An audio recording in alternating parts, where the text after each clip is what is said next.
the main theme for this year's show, it's blue minerals. As you can see, there's going to be a lot of cases that have just blue minerals.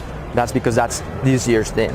As you can see in this case, we have, from aquamarines, we have, fluorides, we have azurites, euclays, just a lot of really nice minerals that have different shades of blue.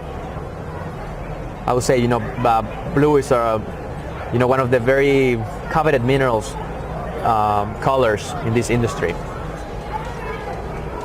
Oh, these guys are busy right now, but these guys are from Green Mountain Minerals.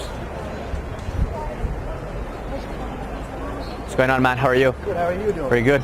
Good, dude. You busy? A little bit. That's good, man. What are man. you guys doing? Just walking through the show? We're walking through the show. We're actually just talking to dealers. Oh, nice. We're doing this YouTube channel. We want people to encourage to collect minerals. That's fantastic. So, well, when you have time, let's see if we can. This is check out the case right here. Yeah, so come over here. These gentlemen are looking at buying this tourmaline. This is Dylan from Green Mountain Minerals. Nice to meet you. He specializes in really, really high-end crystals. He's definitely one of my favorite displays every time in Tucson. So he's definitely one of the people I would like you to meet. Come over here. I'm going to take a look at the case right here. If we can get in, because the case is a little... Of course, his case is always full because he has some of the coolest minerals that you get to see. Now, it's very popular display. When I come over here, Esteban, we'll just come through this side.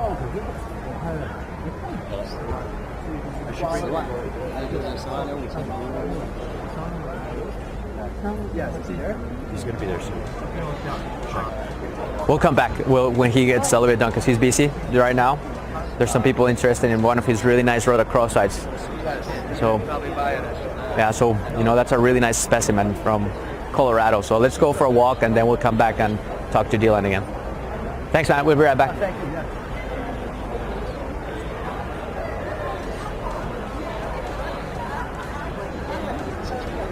All right, so come over here. We're gonna walk into the Fine Mineral International display.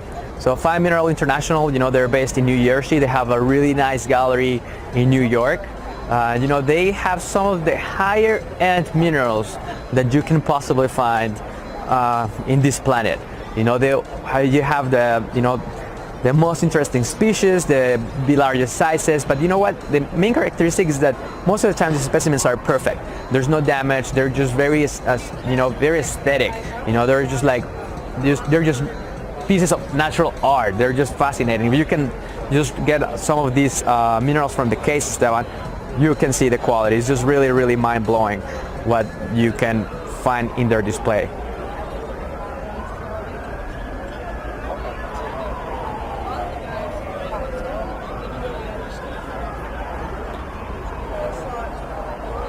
Ciao Marco. Ciao. ¿Cómo stai?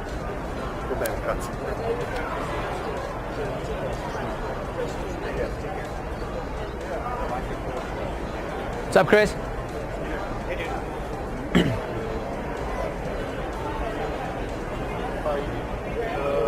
You have a minute? Yeah, I just got off the phone. Nice. So I want to introduce you to Chris. He works with Fine Mineral International. He's one of the experts in the industry of mineral collecting. So we're doing this, we're recording this for people to encourage them to start collecting. You have many years. Mm-hmm. I'm sure, when you started, you had the same questions that they're asking. Where do I start when I want to collect? Yeah. What's the main things that I should look forward to start collecting and getting in this industry? Mm-hmm. Man, I tell you what, it's gonna be a personal preference type of a thing. I mean, the beauty's in the eye of the beholder. Everybody has a different thought. They have to target their price range, where they would fall into how much they can afford without breaking the bank kind of a thing, and then from there figure out what they like. I mean, that's really the biggest thing. Now, through our company, we deal with sort of the higher end minerals, and so we always encourage, if you can afford the higher end minerals, they're always the ones that are going to come back and be valuable over the years.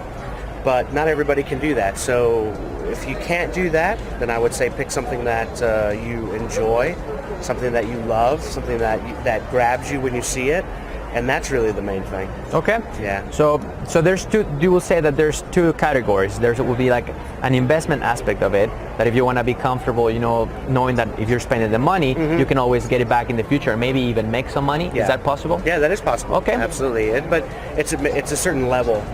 Okay. It's a certain level of collecting that allows you to do that. Not all levels of collecting allow you. And of course, that's why when you have the money, you want to buy from a reputable dealer, so that you know that you're getting the quality. Certainly. Because you already have years of experience. You and Daniel, all you got your team. They're super knowledgeable. So you guys source some of the best minerals from the world and make this easy for the customers. Yes. Okay. Yes, definitely. What would you say are let's say the three most common minerals for people to collect?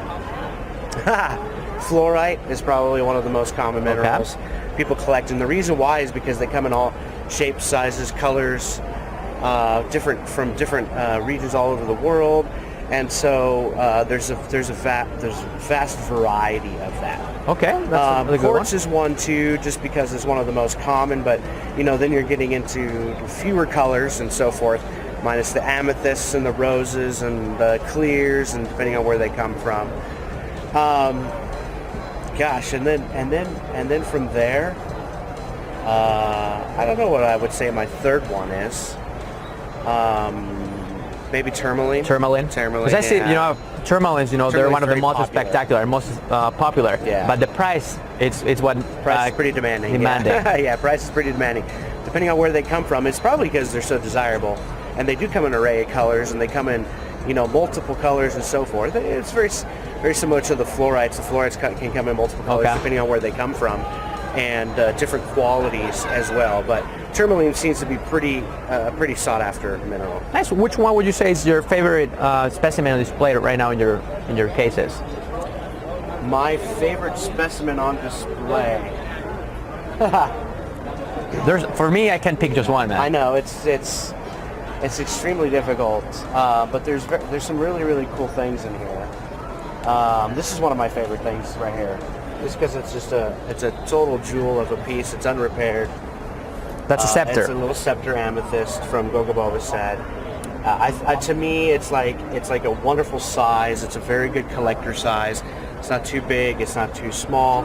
It's got wonderful zoning. It's got no damage on the tips. Good matrix. It's got great matrix that offsets the colors. It's a fantastic piece. I think that's definitely a really nice specimen. Actually, before you mentioned it, I was looking that you have one from the same locality here that has a spectacular color. Yeah.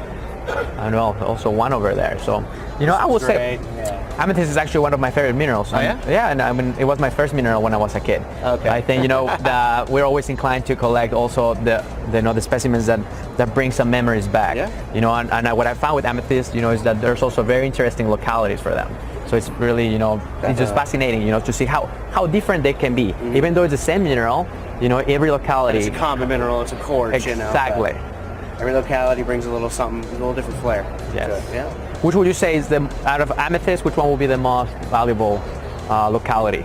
I probably, there's a few have traded some pretty high prices, but Georgia. Georgia? Yep. Jackson Crossroads? Jackson Crossroads is a highly sought after, just because of it's a U.S. locality. And then there are some Gogoboba sets that are like a scepter, a big scepter from the what they call the Valentine. I think it was called the Valentine. Oh, nice. Okay, yeah. And that one's pretty desirable piece, but there weren't very many of them. Okay. And there aren't very many from the Jackson Crossroads that have a really good quality either. Yeah, exactly. Yes, I've seen very few that have really nice quality. You remember also the Guerrero amethyst? Those were very spectacular. I always liked the clusters. They were, but because they were new, I think at the time when they came out, it's like, oh, Guerreros, oh, this is that. But from a clarity and spectacular standpoint, I don't think that you can really beat Jackson Crossroads or some of the higher Gogoboba set stuff from the color, it's definitely Namibia to me is one of the most intense colors. Yeah. They're just some of the most spectacular for sure. Definitely. Well, thank you so much, Chris. Thanks for your time, man. Really nice talking to you. Have fun around the show. Okay? Thanks, man. Appreciate it. Marco, ¿cómo estás? Molto bene, molto bene. Domani. Oh yeah? Sì. Well, have a safe trip. Today, yes. Thank you. Is it today or tomorrow? Tomorrow morning. It's good to see you. gonna interview some more people. Have fun. All right, thanks.